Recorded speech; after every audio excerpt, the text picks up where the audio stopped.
Good day, everyone. I am Francisco Ricalen from the course of Basic Criminology. Today, I'll discuss you the Rule 117, which is the motion to quash. So, without further ado, let's proceed. Section 1. Time to move to quash.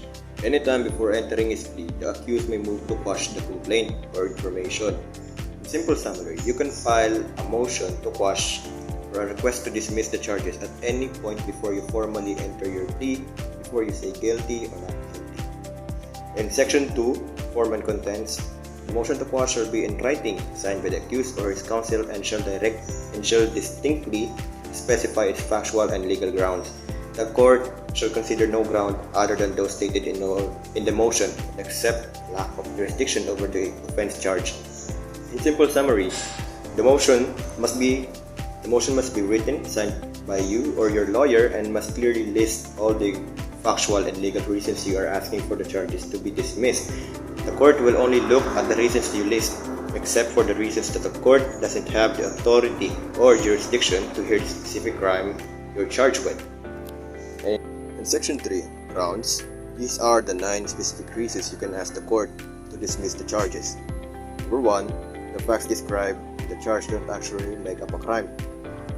Number 2, the court doesn't have the authority or jurisdiction over the crime itself.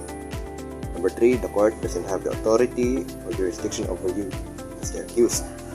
Number 4, the person who filed the charge, the prosecutor or officer, wasn't authorized to do it. Number 5, the charge doesn't follow the correct legal format. Number 6, the charge accuses you of more than one crime. Number 7, the right to prosecute the crime is already expired. Prescription or the liability has ended. Number 8 includes information that, if true, would mean you have a legal excuse or justification, like self-defense. Number 9, you have already been tried, convicted, or acquitted of the same crime, or the case was dismissed before without your express consent, or double jeopardy. Section 4. Amendment of the complaint or information. If the motion to quash is based on a fixable mistake in the charge, like a wrong name or date, the court will simply order the prosecution to fix it or amend it. If the motion is based on the charge not constituting an offense, the court must give the prosecution a chance to amend the charge to fix the defect. If they fail to fix it, or if the charge is still defective after the amendment, then the court will dismiss the case. Section 5. Effect of sustaining the motion to quash. If the motion to quash is sustained, the court may order that another complaint or information be filed except as provided in Section 6 of this rule. If the order is made, the accused, if in custody, shall not be discharged unless admitted to bail. If no order is made, or if, having been made, no new information is filed within the time specific in the order or within such further time as the court may allow for good cause, the accused, if in custody, shall be discharged unless he is also in custody of another charge.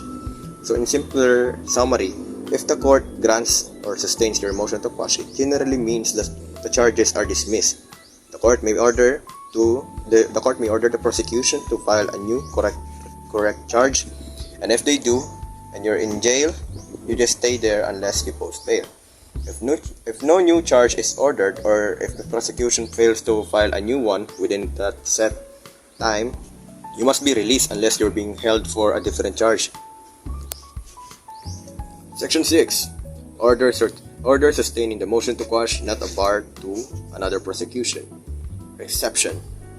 Generally, the court dismissing the charges via a motion to quash doesn't stop the government from filing a new, corrected charges for the same crime later.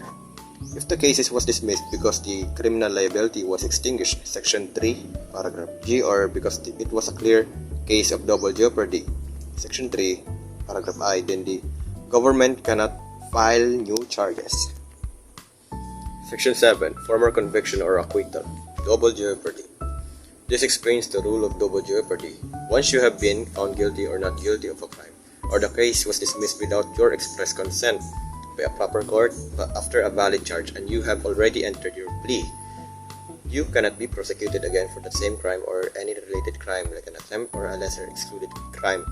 Exceptions: when you can be tried again, the only times you can be tried for a graver, more serious offenses, even after being convicted of a lesser one.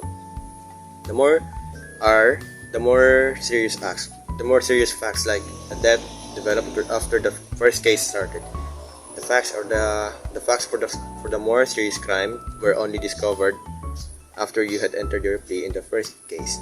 Your plea to the lesser offense was made without the prosecutor's and offended party's consent. In Section 8, Provisional Dismissal, a case can only be temporarily dismissed provisionally if you specifically agree to it and the victim is notified. This temporary dismissal eventually becomes permanent if the case isn't revived. For example, 1 year for less serious crime, imprisonment up to 6 years or a fine. Or it can be 2 years for more serious crime, imprisonment over 6 years. Section 9, Failure to move, to quash, or to allege any ground therefore. If you don't file a motion to quash or fail to include a specific ground in your motion before you enter your plea, you are generally deemed to have waived or given up your right to object on those grounds. The objections to waiver, if you don't raise them, are the following. Number 1, facts that don't constitute an offense. Number 2, the court has no jurisdiction over the offense charged. Number 3, criminal action or liability has been extinguished. Number 4 are examples of double jeopardy, previous conviction, acquittal, or dismissal.